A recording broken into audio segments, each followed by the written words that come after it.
I don't even know where to start. Maybe at the beginning? Maybe at the part where I really noticed her. It was a summer afternoon, the kind that makes the air hum with heat and memory. My wife's younger sister had come to visit us. When she came through the door carrying a worn leather weekend bag, smiling that quiet smile that never reached her eyes. She has that quiet smile, the kind that feels like it knows something you don't. Her hair was loose, falling over her shoulders, catching the light from the window. She smelled like something warm and sweet, like honey and tea. She is beautiful, I must admit. I still remember the smell of her perfume. Soft, sweet, something that lingers after she is long gone. The next day, while I was making tea, she walked into the kitchen. I don't know why, but I felt my chest tighten. It wasn't just that she was beautiful, it was the way she looked at me.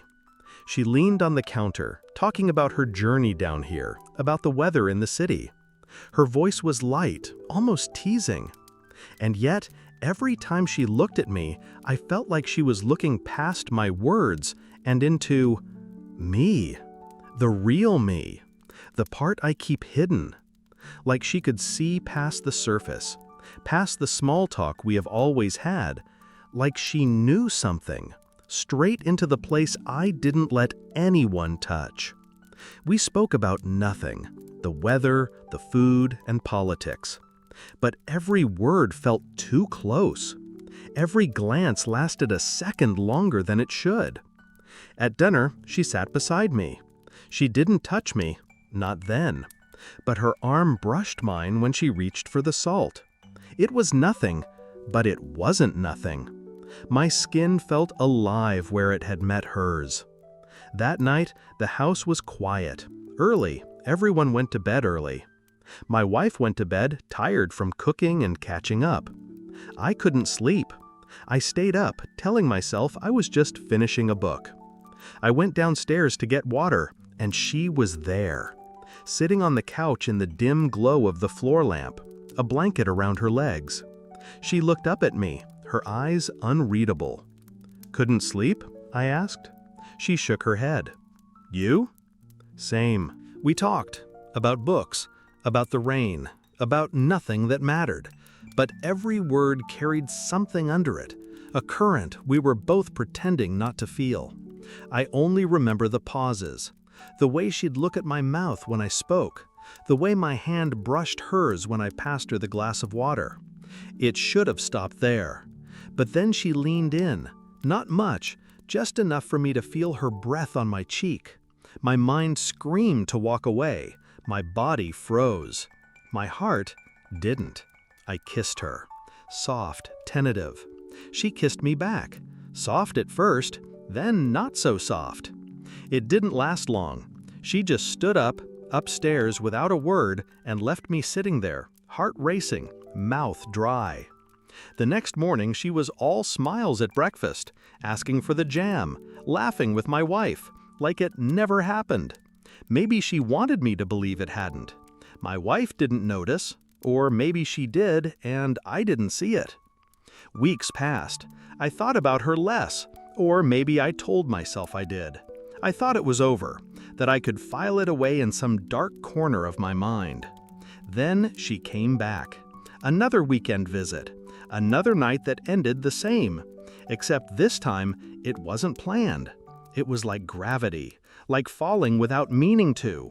This time was different, longer, more desperate, like we were both trying to drown something inside us. After, we sat in silence. She didn't smile. She didn't look at me. She just said, "We can't do this," and left. She left the room without meeting my eyes. I wanted to believe her. I wanted to believe I could close that door, but I couldn't. The truth is, I think I'm in love with her, and that thought scares me more than anything.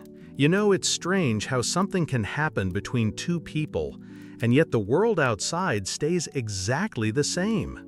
But inside me, something shifted, and I can't shift it back.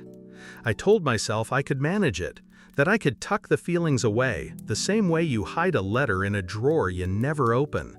But the truth? I kept opening that drawer again and again. The next time I saw her, it wasn't at our house, it was at a family dinner.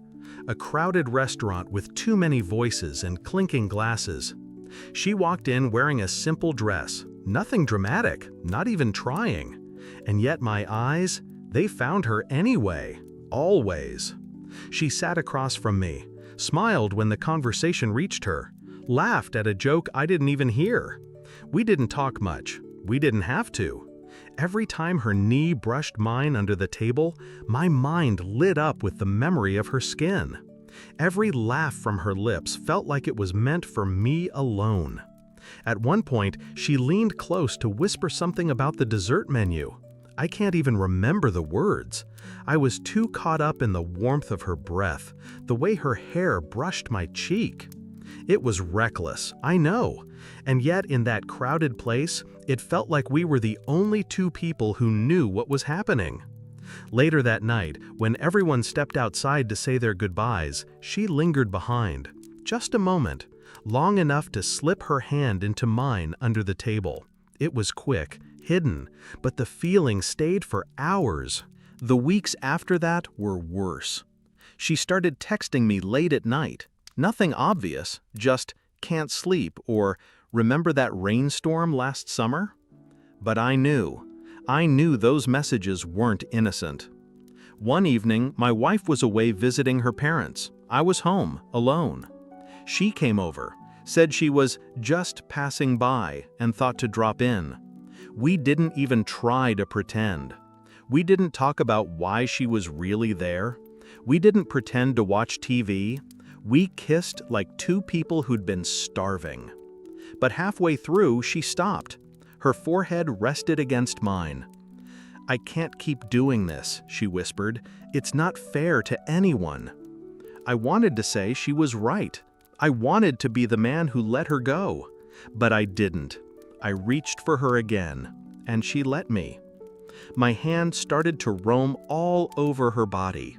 First her stomach, then I couldn't resist her breasts. Her breasts felt incredible. They were full, firm, and huge. As I started to play with her nipples, she started to moan slightly. She also started to grind herself onto my pelvic place. I was already hard, but that made my shaft hard as a rock. As I continued to explore her entire body, she kissed me deeply like she was desperate for my touch. At that moment, I felt her entire body and I almost came right then. Her breasts were as incredible as they looked, and her juicy hole looked amazing. She said in a low voice, "Will you take me right here? I really need it." With that, I started to suck her breasts. Playing with and licking her nipples was amazing. At the same time, she took my shaft in her hand and started to massage my shaft up and down. After a couple of minutes, she took my shaft and started to place it near her juicy hole. At that point, I grabbed my shaft and guided it into her juicy hole. Her juicy hole was so wet, I could tell she wanted it bad. As I started to pump my shaft up her wetness, she put her arms around me and whispered in my ear, "I want you so bad. Give it to me hard." With that, I completely lost it. I grabbed her with both arms and started to pump my shaft into her juicy hole faster and faster. I wanted to get as deep into her juicy hole as was possible. As I was pounding her juicy hole, her breasts were continually rubbing against my chest, which made me ride her even more. I loved breasts, and the feeling of her breasts rubbing against my chest was incredible. As I kept riding her, I could tell that she was getting close, as her breathing became very heavy and she was moaning more and more. Suddenly, she came in closer and her whole body started to shake. That made me ride her even faster. At that point, I could feel her juicy hole clamp down on my shaft, and she let out a scream and came intensely hard. So did I. When she left that night, she didn't look back. And for the first time, I felt cold. Not the kind of cold that comes from the weather. The kind that sits in your chest. The kind that tells you something is breaking and you can't stop it. After that, things changed. She still came to family events, but she didn't sit near me. She didn't meet my eyes. Our conversations became polite, empty. She spoke to me like I was just her sister's husband, polite, empty, distant, and it cut deeper than any sharp word could. I should have felt relief. This was the clean break. But instead, I felt like I'd lost something I couldn't even name. That night, I couldn't sleep. I lay beside my wife, listening to her steady breathing, feeling the weight of what I'd done pressing down on me. I thought about the moments, the stolen glances, the quiet touches, the whispered words, and I hated myself for wanting them back.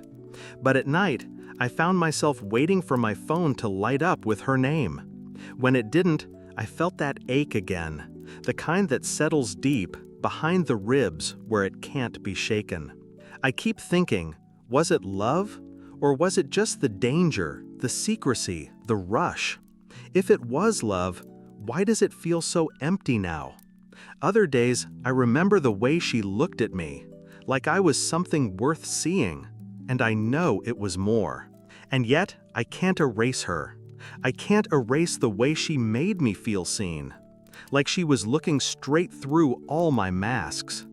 The last time we spoke alone was months ago. We were helping my wife set up for a small family barbecue in the garden. My wife went inside to get more plates. I stayed to arrange chairs. She walked past me, close enough that her arm grazed mine.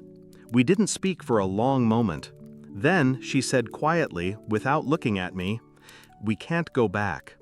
Her voice was steady, but her hands trembled. And then she walked away.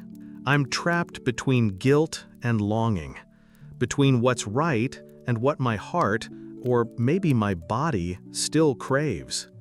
I look at my wife and I know she doesn't deserve this. She deserves someone fully hers. And I want to be that man. But then I remember the way her sister's fingers fit perfectly in mine, and I'm lost all over again. I am trapped between the woman I vowed to love and the woman I can't stop thinking about. I don't know how to stop thinking about her. I don't know how to stop wanting her. What should I do?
you.